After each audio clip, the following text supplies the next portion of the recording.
when we're talking about these two ideas of adding things or subtracting things, they will be used in different times and in different places. To give you an idea or an example, when I'm helping a friend, now I don't charge for coaching or mentoring on fitness, but I've paid a lot of money to 3 different coaches.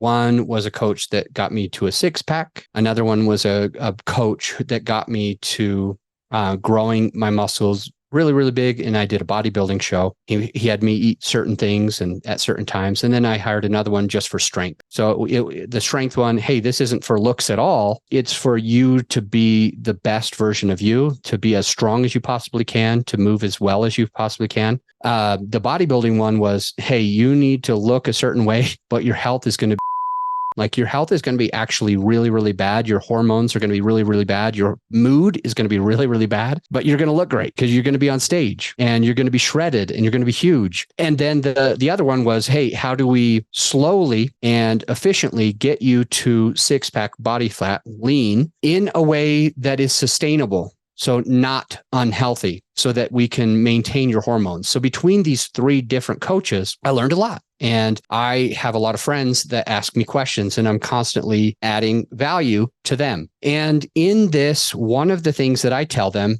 is when it comes to your health, when it comes to the food that you eat and the exercise that you do, it's sometimes easier to add good things than it is to subtract bad things. Here's the idea here. Sometimes when we talk about just adding good things, it feels inhibiting. It feels claustrophobic. It feels like we're budgeting. It's stressful. It's frustrating. And I've learned this the hard way several different times between different coaches and at different stages of my health. Whereas if I was cutting calories and trying to shred, it was very unsustainable. It made me unhappy because I couldn't have a beer. It made me unhappy because I couldn't have wine. It made me unhappy because I couldn't bake potatoes with the butter and the sour cream on them. It made me unhappy because I couldn't have ice cream. And I love ice cream.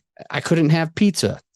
Pizza wasn't really part of my diet at that time. So for part of this, the coach, depending on which of the 3 coaches and what is the goal and how long you have to achieve the goal, and if you want it to be sustainable, sometimes it's easier to say, hey, I'm going to add something instead of take away something. Instead of me saying, I can't have beer, I'm not allowed to have wine, I shouldn't have sour cream and butter on my baked potato, I'm not allowed to eat pizza if I want to be shredded. And what was the other one? Ice cream. And hey, I have to skip the ice cream. What I did instead is I added something. So what did I add? In that case, I added a whole bunch of protein. So I would wake up and instead of eating like a couple of eggs and a bowl of cereal or whatever, I would start by eating 10 eggs. I would add 10 eggs to the first thing that I did in the morning. And then I would eat whatever I want for the next meal. And then I would make sure to drink a protein shake for the 3rd meal. And then I would eat whatever I want for the 4th meal. And for the 5th meal, I could have whatever I want, but I'm going to have a double portion of the chicken. You know, I could eat this and that. I could have the ice cream, but instead of just having like 1 or 2 chicken breasts, I'd have 2 to 4 chicken breasts. So what this does when you eat a lot of eggs or when you eat a lot of chicken, you feel full, you feel satiated, you feel happy, and you can't really fit a couple of beers. You can't really fit a pint of, or if it's me, it's a half gallon. But if it's a normal person, a pint or a quart of ice cream. But for me, I could easily eat a half gallon, just blah, blah, blah, blah. That's why I was fat.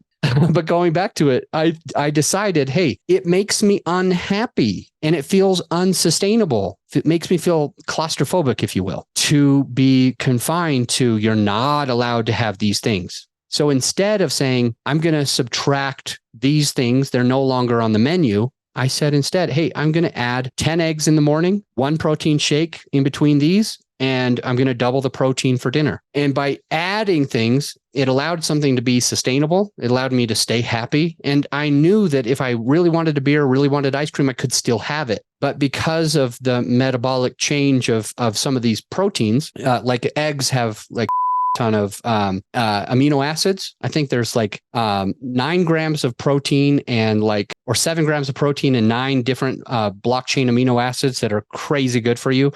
They have so many vitamins and minerals. They're supposed to be like the multivitamin of the earth, the nature's multivitamin. When I add so many of those, I get full. I feel great. It's good for me. And then I know that I could still drink a beer. I could still do this. I could have my wine. I could have a little bit of ice cream, as long as I'm adding those things to what I'm already doing.